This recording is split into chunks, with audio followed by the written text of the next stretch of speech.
Ce sont des cours essentiels de mathématiques pour bien comprendre l'électronique. Numération décimale, binaire, hexadécimale, octale. Dans cette nouvelle leçon, nous envisagerons deux méthodes pour représenter les nombres et nous aborderons les opérations qui s'y rattachent. Chacune de ces méthodes fait appel à un système de numération dont la base est différente. La plus répandue, que vous connaissez bien, est celle qui utilise la base 10.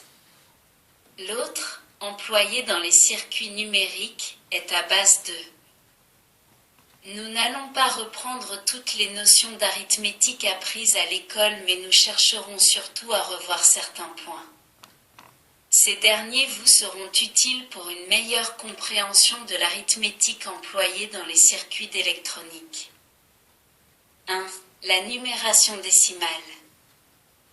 Les nombres, quel que soit le système de numération utilisé, représentent des signaux dont nous pouvons tirer des informations si nous connaissons le ou les codes qui les régissent. Le premier de ces codes consiste à adopter des graphismes pour représenter des quantités différentes. Les graphismes qui se sont généralisés pour nous sont ceux qui nous ont été transmis par les Arabes et qui constituent les chiffres arabes. Le second code porte sur la pondération liée à chacun de ces chiffres. En effet, ces graphismes, alignés à la suite les uns des autres, seront affectés d'un poids en fonction de leur rang, le poids le plus faible étant affecté au rang le plus à droite. Ce poids, ou valeur, accordé au rang est variable selon la base du système utilisé pour la numération. Le troisième code détermine cette base de numération. Dans le cas présent, il s'agit du système à base 10. Les graphismes utilisés sont les suivants. 0, 1, 2, 3, 4, 5, 6, 7, 8, 9. Il constitue la suite des chiffres arabes de 0 à 9, 10 symboles pour la base 10. En utilisant ces règles strictes et à l'aide de ces symboles, nous pouvons représenter tous les nombres entiers ou fractionnaires. La figure 1 illustre, à l'aide des règles citées, la représentation du nombre 2048 en base 10. Il s'agit d'un nombre entier. Il faut faire la distinction entre chiffre et nombre. Un chiffre est un graphisme, le nombre représente un rapport ou une quantité par rapport à une référence et est constitué d'un ou plusieurs chiffres. Un nombre est dit entier quand il représente un rapport complet, quand ce rapport forme un tout. Exemple, 74, 127, 1230, 2048 sont des nombres entiers. Un nombre est dit fractionnaire quand, par opposition, il ne représente pas un rapport entier et qu'il est l'expression d'une fraction. Un nombre décimal est le résultat d'une fraction dont le dénominateur est une puissance de 10. Exemple, 12,7, 576,048. La partie décimale est séparée de la partie entière par une virgule. Les anglo-saxons remplacent la virgule par un point. Dans la figure 1, les unités sont représentées par 10 puissance 0. Par convention, 10 puissance 0 égale 1 et d'une manière générale, b puissance 0 égale 1, b étant la base du système de numération. La figure 2 illustre la procédure de représentation d'un nombre fractionnaire décimal. Cette façon d'attribuer un poids croissant selon le rang occupé par le chiffre à l'intérieur du nombre s'appelle en termes généraux une numération de position. Dans le nombre, le chiffre qui occupe le poids le plus élevé se nomme le chiffre le plus significatif ou en abrégé c'est LPS. À l'opposé, celui qui occupe le rang le plus faible se nomme le chiffre le moins significatif ou c'est LMS. La virgule décimale se place entre les puissances positives et les puissances négatives de la base. Cette limite sépare la partie entière de la partie fractionnaire. Le déplacement de cette virgule d'un rang vers les puissances positives de la base correspond à une division du nombre par la base. À l'opposé, le déplacement de la virgule d'un rang vers les puissances négatives correspond à une multiplication du nombre par la base. Cette numération de position qui distribue un poids à chaque rang prend aussi le qualificatif de pondéré, du latin pondu qui signifie poids. Le système de numération à base 10 est un cas parmi bien d'autres, car nous pouvons utiliser d'autres bases pourvu que celle que l'on choisit soit un nombre entier au moins égal à 2. Par conséquent, pour savoir dans quelle base le nombre est représenté, il faudra le faire suivre d'un indice précisant cette base. Exemple. 1024, 10, représente le nombre 1024 en base 10. 1002 représente le nombre 1, 0, 0, 0, en base 2, ce nombre correspond à 8, en base 10. Dans les relations humaines, nous n'utilisons pratiquement que des nombres en numération décimale et de ce fait, l'indice précisant la base disparaît. Il faut noter également qu'un nombre représenté dans un autre système, autre que la base 10, ne doit pas être prononcé de la même manière, mais en énumérant, du poids le plus fort vers le poids le plus faible, chaque chiffre ou graphisme constituant ce nombre. 2. La numération binaire. Ce système reprend les mêmes règles que la numération décimale. Comme son nom l'indique, il est fondé sur deux valeurs représentées par les graphismes suivants, 0, 1.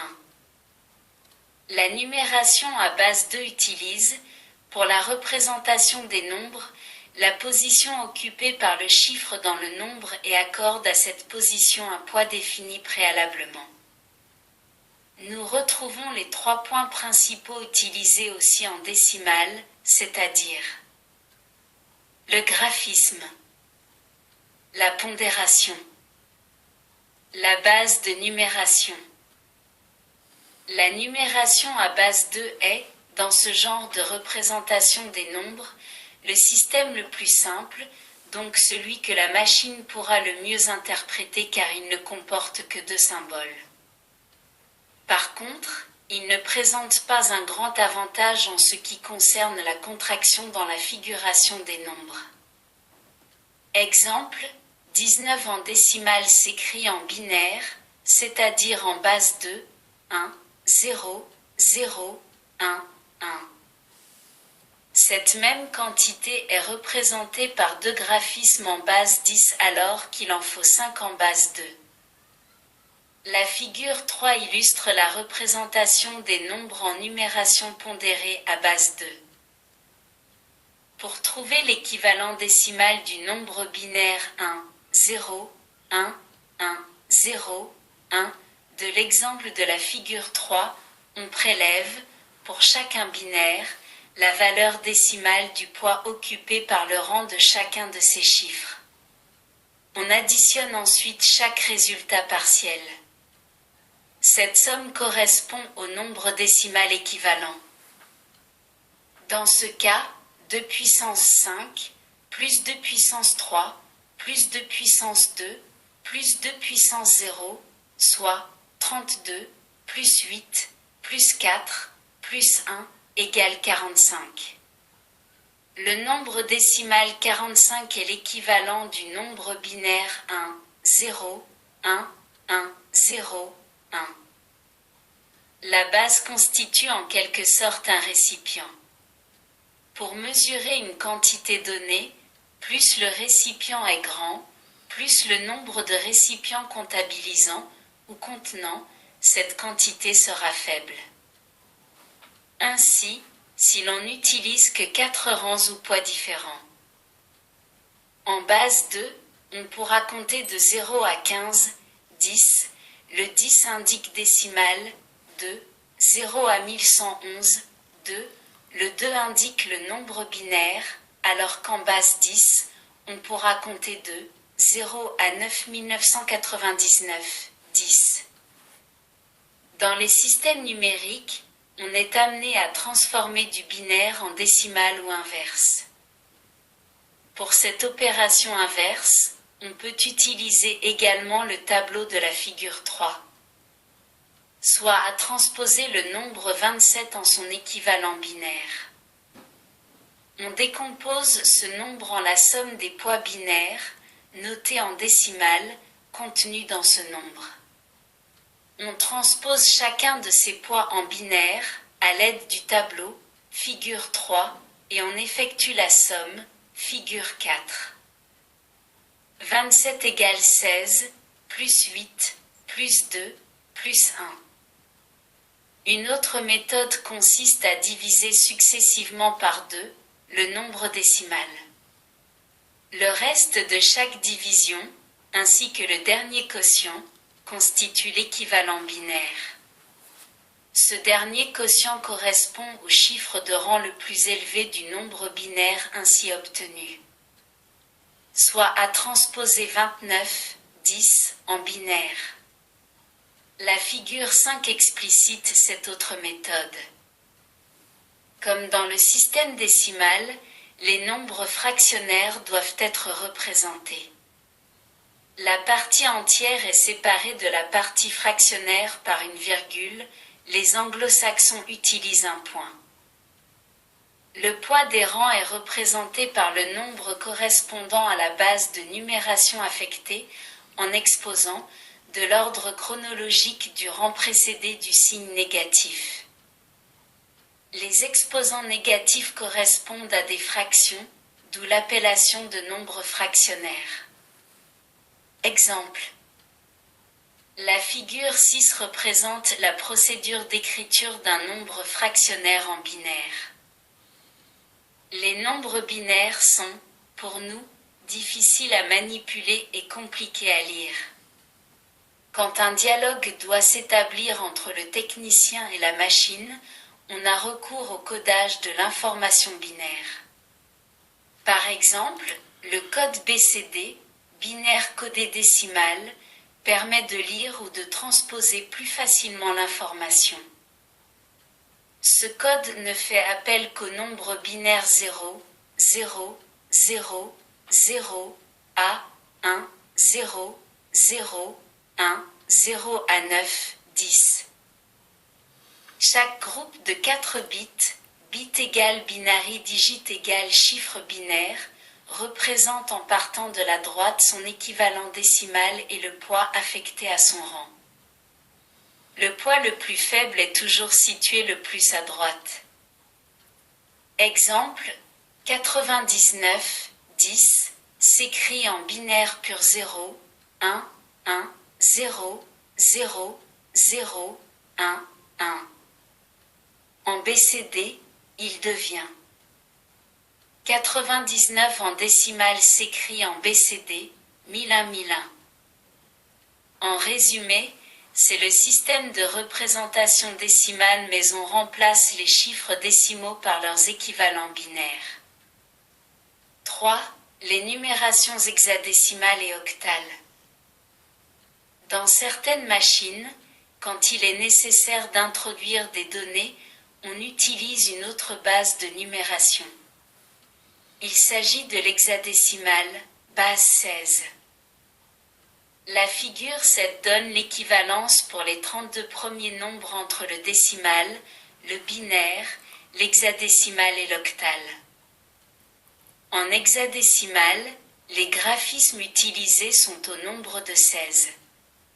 Ce sont 0, 1, 2, 3, 4, 5, 6, 7, 8, 9, A, B, C, D, E, F.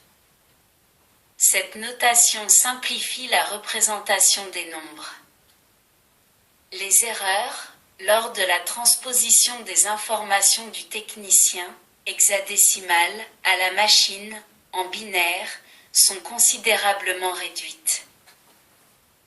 Ceci nécessite, à l'intérieur de la machine, un système de traduction de l'hexadécimal en binaire, et inversement, car si les circuits numériques peuvent interpréter plusieurs langages, elles pensent en binaire.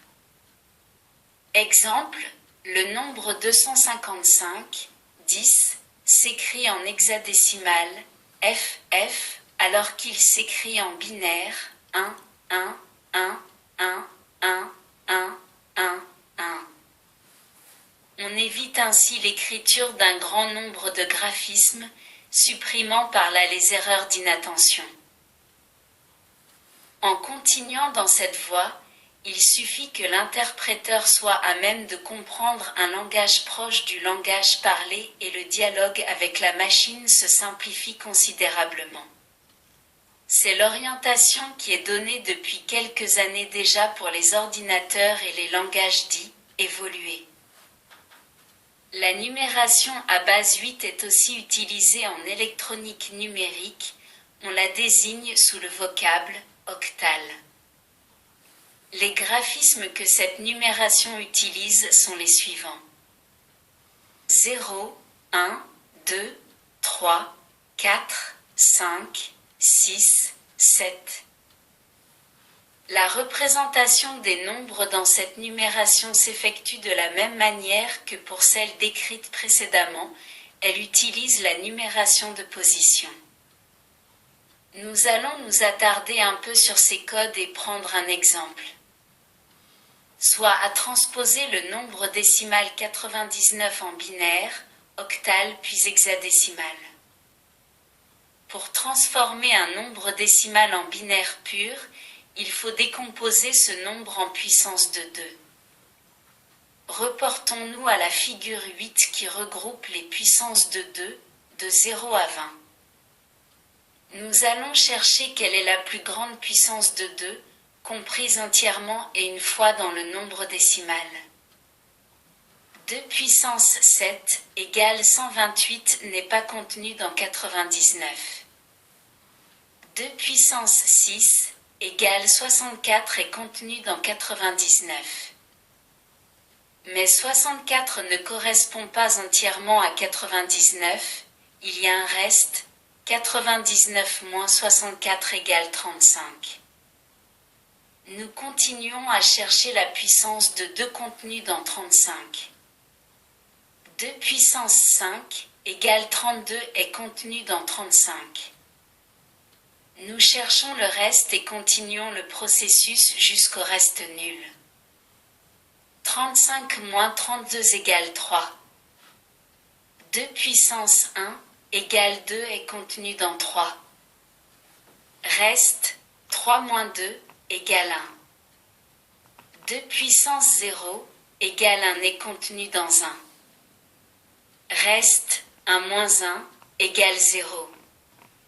Nous obtenons ainsi 99 égale 2 puissance 6 plus 2 puissance 5 plus 2 puissance 1 plus 2 puissance 0. La puissance de 2 nous indique le rang correspondant au poids binaire contenu entièrement et une fois dans le nombre décimal considéré. C'est pourquoi nous placerons un 1 binaire à l'endroit du rang indiqué en exposant, voire figure 3. C'est ce qui est réalisé figure 9. Nous venons de transposer un nombre décimal en son équivalent binaire. Pour passer du décimal à l'octal, il est un moyen simple qui consiste à passer par le binaire. Le nombre binaire, équivalent du nombre décimal, que l'on désire transformer, est scindé par tranches de 3 chiffres en commençant par la droite. Chaque groupe de 3 chiffres représente un nouveau nombre. Chacun de ces nombres est transposé en autant de chiffres en octal, l'ensemble de ces chiffres constituant le nombre octal équivalent. Le fait d'ajouter 2 zéros en tête du nombre binaire ne change rien au nombre. Pourquoi scinder le nombre binaire en tranches de 3 chiffres? Parce que la base 8 correspond à une puissance entière de 2, donc de la base 2, en effet, 8 égale 2 puissance 3. Dans la base 8, les graphismes ou chiffres que l'on peut attribuer au rang vont de 0 à 7. Pour obtenir ces chiffres en binaire, il faut disposer de 3 rangs. Il apparaît nettement que 3 rangs, ou poids consécutifs pour représenter les 7 chiffres dont est constitué le système octal, sont nécessaires et suffisants. Pour transformer un nombre décimal en un nombre hexadécimal, on utilise la même méthode qui consiste à passer par le binaire. L'hexadécimal est aussi une puissance entière du système à base 2.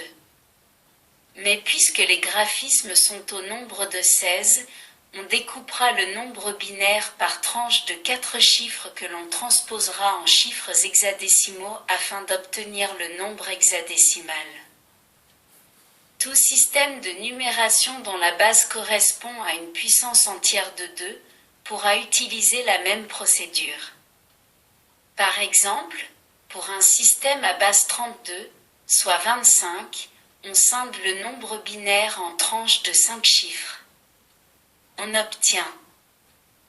Regroupons nos résultats 99, 10, 1, 1, 0, 0, 0, 1, 1, 2, 143, 8, 63, 16, 33, 32.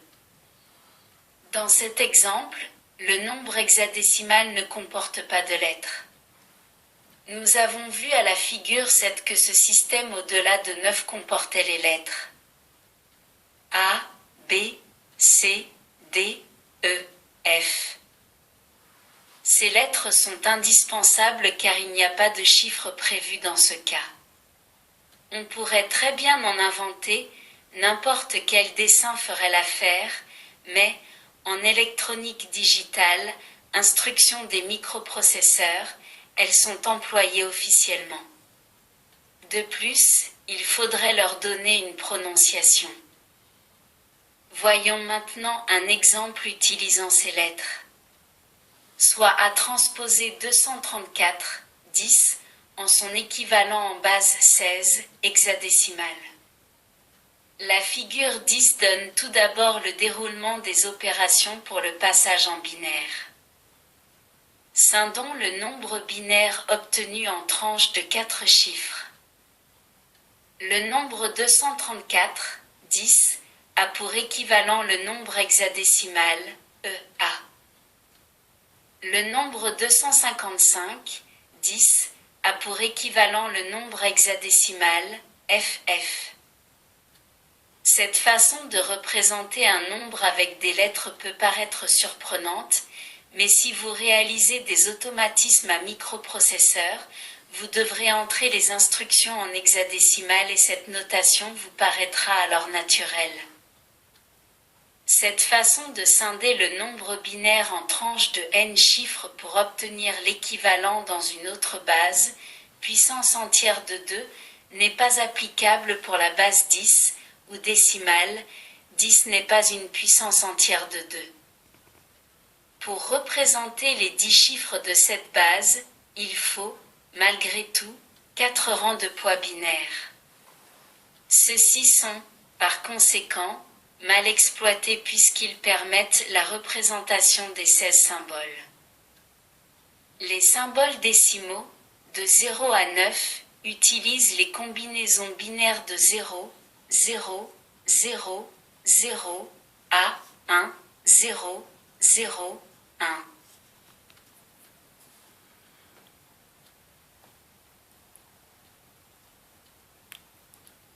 Merci de votre écoute. À bientôt.